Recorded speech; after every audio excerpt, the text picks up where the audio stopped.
Acción. Hola, buenas tardes. Hola, Bueno, primero, antes que nada, ¿cuál es tu nombre y a qué te dedicas? yo soy Jordi Linares Rivas y soy editor digital en El México. Perfecto. ¿Hace cuánto tiempo te dedicas al ámbito editorial? Llevo en editorial 6 años. ¿Cómo ha cambiado la industria editorial en los últimos 10 años o desde que tú entraste más o menos? Pues sí ha sido una evolución muy grande, justamente por la relevancia que ha tomado los medios digitales. Hace 10 años los equipos existían completamente separados el uno del otro. Por un lado tenías al equipo que hacía impreso y por otro al equipo digital, que no se conjugaban para nada. Y creo que ahorita se está evolucionando.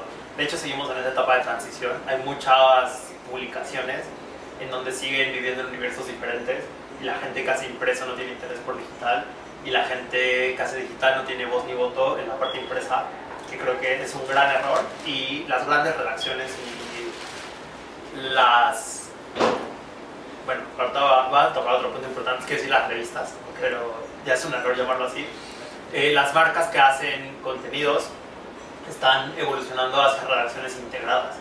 Y el punto que te decía ahorita de ya no llamarlo revistas, también es otra cosa que está pasando en el mundo editorial. Ya no se puede llamar una revista porque no somos, nosotros ya no somos una revista. Hacemos una revista, pero somos una marca. Tenemos muchos más productos.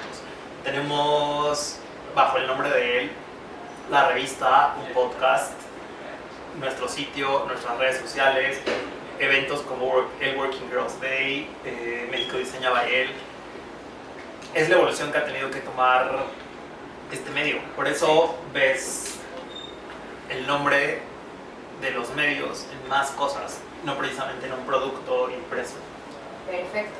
Entonces, ¿me podrías platicar un poquito más a fondo acerca de cómo ha sido esta transición de las revistas impresas a las digitales? Sí, la revista como tal no ha transicionado, te digo, más bien ha ampliado el nombre el nombre bajo el que está, ha ampliado su espectro. Se ha convertido en más que generar un producto físico o incluso web, se ha hecho mucho más grande. Al final los medios vivimos en gran parte del anunciante. Y el anunciante ya no quiere ver una página impresa de compra mi shampoo. Quieren ver algo mucho más integrado, quieren innovación. Entonces, creo que esa es la palabra que ha definido a los medios en los últimos 10 años, el innovar y el utilizar las herramientas que la revolución digital te da para innovar en cuanto a tu medio y en cuanto a presentar contenidos. También es mucho de tendencias y un efecto dominó de que si alguien le pega a la manera de innovar, todo el mundo le sigue. Un ejemplo muy claro es el de Playground. Playground empezó con estas videonotas en donde te contaban una nota en video, fueron un hitazo, de repente todo el mundo las compartía y se convirtió en un formato periodístico, por llamarlo así, que todo el mundo replicó. No había quien no hiciera sus videonotas al estilo Playground. Y es lo que todo el mundo quería hacer, pegarle como lo hizo Playground en su momento. Entonces creo que hacia allá va, hacia encontrar el hilo negro. El problema es que el hilo negro te dura muy poquito tiempo porque las tendencias en internet son caducas, o caducan muy pronto. Entonces, Son cambiantes. sí, cuando lo encuentras por un rato puede ser que tú seas el bit holder de ese hilo negro, pero tienes que seguir. No te puedes quedar con... Sí, no te puedes quedar con... Ya la rompí en internet. Voy a seguir haciéndolo así. A nosotros nos pasó con el caso del collage. Nuestro Instagram antes era puro collage y en su momento era hermoso, funcionaba. A las marcas les encantaba verse en uno de nuestros collages. Pero de pronto todos empezaron a hacer collage también. Los demás medios utilizaban el recurso del collage y no solo en México. Hubo medios internacionales que también lo estaban replicando. ¿Pero a qué te refieres con collage? Los artes de nuestro Instagram. Ok, Ajá, sí, ya entendí. Sí, es que estoy hablando como del producto específico de Instagram. Entonces decidimos que íbamos a renovar. Pues ya, fueron 2 años donde el collage nos funcionó padrísimo, pero todo el mundo lo está haciendo ya. Entonces hay que pasar a la siguiente cosa. Borramos todo nuestro Instagram y empezamos de cero y dijimos, ok, ¿cómo vamos a darle el tono que tiene el impreso a nuestro Instagram? Entonces, como que hicimos un análisis de nosotros mismos, nos dimos cuenta que éramos fun, éramos irreverentes, nos atrevíamos a decir lo que otros no decían y a decirlo diferente. Entonces empezamos a hacerlo mucho más divertido, por así decirlo. Empezamos a hacer memes de moda. Y sí te puedo decir que somos el primer medio que empezó a hacer memes de moda. Y ahorita ya cualquiera está haciendo memes de moda. Entonces es eso, estar un poquito un paso adelante. No, y no te puedo decir, obviamente no te voy a decir que somos los primeros en la moda en hacerlo, porque yo creo que los primeros en burlarse así de ellos mismos fue Balenciaga. Pero tienes que identificar esa macro tendencia y ver cómo la llevas a ti. Ok. Entonces, tú hablando de tu propia experiencia, ¿cómo han afectado y cómo han cambiado las redes sociales y la tecnología la manera en que tú realizas tu trabajo? Cuando tú empezaste en todo esto del ámbito editorial, tú lo hacías en papel directamente, o sea, ¿cómo ha cambiado tu trabajo en general? Yo empecé, o sea, mi interés siempre ha sido por las revistas impresas. Yo las amaba, pero durante mi época de estudiante hice un internship en el Reforma, en donde publiqué algunas cositas en impreso, pero principalmente hacía web. Y después mi primer trabajo, la vida me brilló y fui editor digital en mi primer trabajo. Entonces, desde un principio empecé a tomar como ese camino. Y el cómo ha cambiado, te digo, yo creo que ha sido en cuanto a la generación de productos. Cada vez necesitas hacer más. Antes era, pues ya tenías una nota muy bonita y la publicabas, la compartías, pero ahora la gente exige más productos, exige video, quieren audio, entonces tenemos un podcast, quiere ver más imagen, entonces tenemos el Instagram, pero no precisamente la que ya publicamos en nuestra revista impresa, quieren ver algo diferente. Entonces tenemos producciones pensadas especialmente para digital, para que salga en las redes, para que salga en el sitio. Es un poco el generar contenido para todos lados. Tienes que tirarle a todos lados, al sitio, a la revista impresa y a los demás medios con los que tenemos. Entonces, ¿cómo logran los editores el balance perfecto entre los contenidos que publican en las versiones impresas y en las plataformas digitales? Es que son muy diferentes. Para una revista impresa tienes que tener contenidos que en 2 años quieras volver a leer y que lo vuelvas a leer y digas, cool, porque la revista impresa ya no te informa con inmediatez. Si tú quieres saber lo que acaba de pasar, te metes a cualquier red social y lo vas a encontrar. Entonces, el ángulo desde el que se aborda algo en impreso ha tenido que cambiar. Es mucho más análisis, mucho mayor profundidad y un cuidado, un tratamiento diferente. Se le tiene que dar tu toque, porque estás diciendo algo que la gente ya vio, pero entonces te tienes que preguntar qué estás aportando ahora, y aportas el expertise y dices, aquí hay una curaduría, y por eso vale la pena que lo tengas en impreso y en unos años, si tú regresas a este texto, va a seguir siendo de valor. Cuando haces una nota para web es más caduca, es algo que sí es más inmediato. Entonces, últimamente, ¿cómo se han visto afectadas las ventas de las revistas impresas a raíz de toda la aparición de las redes sociales, de las plataformas, incluso de las revistas ya que son exclusivamente digitales? Ha bajado, sí, pero es algo que ha pasado en todo el mundo. Y tenemos el caso de Glamour, que a nivel global decidió dejar de imprimir su versión impresa para enfocarse únicamente en digital. Ha pasado con Interview Magazine, que era la revista legendaria de Andy Warhol, y también cayó en bancarrota y ahorita ya la rescataron, pero era una revista que también estaba amenazada con desaparecer.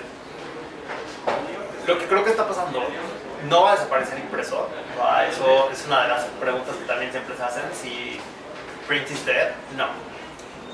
Justamente lo que está pasando es que se están convirtiendo en publicaciones mucho más de nicho todavía.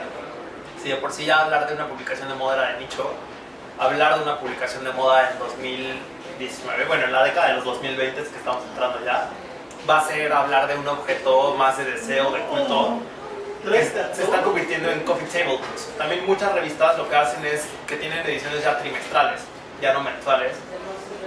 Y lo que hacen es lo mismo que te comentaba ahorita, tener una curaduría tan perfecta y tan bonita que sean objetos de colección. Entonces, si los tirajes están bajando, la gente está consumiendo mucho más digital, pero la gente que ama la moda, que ama el tema, va a seguir consumiendo. Y también hay un tema con los anunciantes, que las marcas de lujo siempre se van a querer seguir viendo en impreso, porque no van a gastar los millones de dólares que gastan en hacer una campaña para no verse físicamente. Hay un tema de ego también detrás de las marcas. Entonces, ¿crees que es lo mismo realizar periodismo para medios impresos que para medios digitales? ¿O cuáles son las principales diferencias entre uno y el otro? No, definitivamente es diferente. En el medio digital tienes que estar leyendo tú mismo, o sea, tienes que interpretar a tu lector todo el tiempo. Tienes que analizar qué consumen y qué no. Porque de repente yo puedo hacer el artículo que yo crea más interesante del mundo que nadie leyó. Entonces, aunque me encante esa línea, no puedo seguir por ahí. Tengo que entender qué es lo que busca mi lector y hacerlo atractivo en maneras diferentes. Cuando haces algo para impreso, digamos que tu gancho está en la portada. Tu portada tiene que ser hermosa, tienen que querer tenerla y en los balazos que tienes. Pero siempre es un lenguaje mucho más poético. Ya sabes, es como, no sé, imagínate, moda, vida y etérea para Navidad o lo que sea. Si yo pongo ese título en web, nadie lo va a leer. Porque cuando tú escribes en digital, tienes la retención de la persona por mucho menos tiempo, aproximadamente 30 segundos, y ya estoy hablando de que ya te dieron mucho tiempo de su vida. Entonces, cuando tú escribes para digital, tienes que ser muy catchy en dos principales sentidos.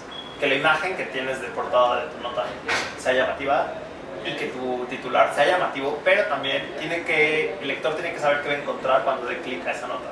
Tienes que ser súper obvio, o sea, tienes que ser evidente y al mismo tiempo creativo. Entonces sí, con 10 palabras tienes que jugar para capturar la atención de alguien. Tienes que digerirlo también de manera diferente. En digital, como te digo, tienes la retención por muy poco tiempo. Entonces tienes que ir dosificando y darle stoppers a la gente. Tienen que poder tener pausas y encontrar la información pronto. Por eso el éxito de páginas como BuzzFeed, que tienen estos listados, porque es muy digerible la información. Tienes un titular grande, una foto, que es lo que quieres ver, un texto abajo, que normalmente la gente no lee, y sigues con la lista. Entonces, es muy orientado al usuario escribir, hacer periodismo digital. Tienes que pensar en él todo el tiempo y admitirte a ti mismo como está padrísimo esto que escribí, pero les va a flojera. Claro. Entonces, finalmente, ¿me podrías platicar tú personalmente sí. qué piensas acerca de cuál es el futuro de las revistas, tanto impresas como digitales? ¿Hacia dónde va? Yo creo que hacia dónde va es hacia trabajar de la mano y borrar mucho la barrera de impreso digital. Los mismos equipos tienen que conjugarse y aportar cada uno hacia los dos lados. Y te lo digo desde la experiencia porque es como pasa en él. Justamente somos un equipo que mi equipo digital, o sea, tenemos los equipos divididos. Sí, estamos el equipo de moda, el equipo de belleza, el equipo digital, el equipo de diseño, pero todos hacemos para todos. Entonces, tanto mi equipo digital como yo escribimos para la versión impresa. El equipo de print escribe para LMX. Entonces, es estar enterados de lo que estamos haciendo todos todo el tiempo, porque si de repente yo sé que el equipo de moda tiene un shooting con cualquier celebridad, yo les digo, a mí me funciona muchísimo para hacer algo digital. Entonces vamos a unir esfuerzos y entre los dos lo hacemos. Y creo que ha sido parte de nuestro éxito, que estamos muy en comunicación y trabajamos de la mano. Que te digo que es algo que hacia allá está yendo la tendencia, pero que no se está haciendo en todos lados. Otro ejemplo que puedo poner es el de Vogue Estados Unidos. Anna Wintour haciendo videos para YouTube. Eso no te lo puedes imaginar hace 10 años. En la vida se hubiera prestado ella para hacer un sketch en donde se ríe de ella misma.